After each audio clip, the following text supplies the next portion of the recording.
So today topic is about scapula.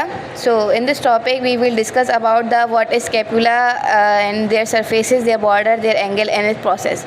So let's get started. तो सबसे पहले हम स्कैपुला बोन की बात करते हैं। बेसिकली ये बोन जो होती है वो हमारी थिन बोन होती है जो प्रेजेंट होती है पोस्टीरियर लैटरली। इसको हम लोग शोल्डर ब्लेड भी कहते हैं। अच्छा, ये बोन जो होती है वो हमारे पास लेफ़्ट साइड की है। क्यों? क्योंकि हमारे पास जो ग्रीनॉइड फोसा है, हम ग्रीनॉइड कैविटी भी कहते हैं, ये हमारे पास लैटरली प्रेजेंट होता है। अच्छा, अब हम इसकी सरफेस की बात करें तो हमारे पास दो सरफेस होती हैं। एक होता है कोस्टल सरफेस और एक होती है सब स्कैपुलर फोसा। इसको हम एंटीरियर सरफेस भी कह सकते हैं। और एक होती है हमारे पास डॉर्सल सरफेस, इसे हम पोस्टीरियर सरफेस भी कह सकते हैं। सही है।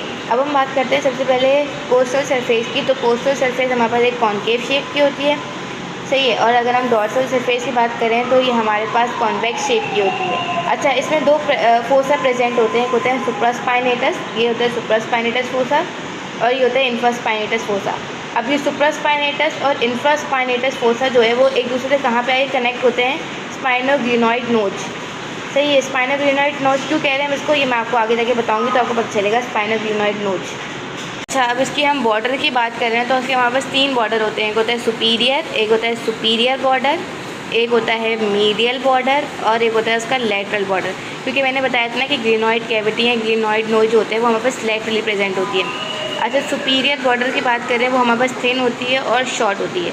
सुपीरियर बॉर्डर जो होती है ना वो कनेक्ट किससे होता है? ये हमारे पास कोरेकॉइड प्रोसेस है। इसको हम लोग सब स्कैपुलरिस नोच भी कह सकते हैं।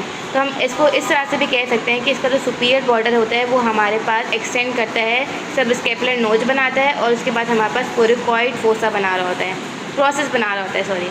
सही। अब हम इसकी लेटरल बॉर्डर की बात करें ना, लेटरल बॉर्डर देखो थिक है। सही है। लेटरल बॉर्डर का जो अपर सरफेस है ना, ये अपर पार्ट जो है वो बना रहा होता है इंफ्राग्लिनॉइड ट्यूबरकल। आगे मैं और बात करूँगी तो आपको और से चीज़ को कंफर्म हो जाएगा कि हम लोग इसको इंफ्राग्लिनॉइड ट्यूबरकल क्यों कह रहे हैं। अब हम इसकी मीडियल बॉर्डर की बात करें ना तो मीडियल बॉर्डर जो होता है ना वो एक्सटेंड करते हैं फ्रॉम द सुपीरियर एंगल और इन्फीरियर एंगल। अब मैंने जैसे बताया कि हमारे पास जो मीडियल बॉर्डर था वो दो एंगल से मिलके बन रहा था, एक सुपीरियर एंगल और इन्फीरियर एंगल से। सही है। अब हम इनकी एंगल्स की बात करते हैं तो सुपीरियर एंगल जो होता है ना, ये सुपीरियर एंगल ये कवर्ड किससे होता है? ट्रेपीजियस मसल से। और ये जो इन्फीरियर एंगल है ना ये कवर्ड होता है हमारे पास लैटिसिमस डॉर्साई से। सही है। उसके बाद जो होता है ना हमारे पास एक लेटरल और ग्लिनॉइड एंगल भी कह सकते हैं, फोसा भी कह सकते हैं, कैविटी भी हो सकते हैं। ये हमारे पास एक ब्रॉड कलर की यहाँ पे हमारे पास ह्यूमरस का हेड आके अटैच होता है। अब हम बात करते हैं इसकी प्रोसेस की। तो उसमें हमारे पास तीन प्रोसेस आते हैं। तो स्पाइनस प्रोसेस, एक होता है एक्रोमियन प्रोसेस और एक होता है कोरिकॉइड प्रोसेस। अगर हम बात करें स्पाइनस प्रोसेस की तो स्पाइनस प्रोसेस क्या होता है? ये वाला जो प्रोसेस होता है ना ये पूरा वैसे स्पाइनस प्रोसेस कहलाता है। लेकिन स्पाइनस प्रोसेस की जगह ना ये थोड़ा सा ना इसका स्पाइनस प्रोसेस, इसे हम कह सकते हैं द क्रस्ट ऑफ स्पाइन।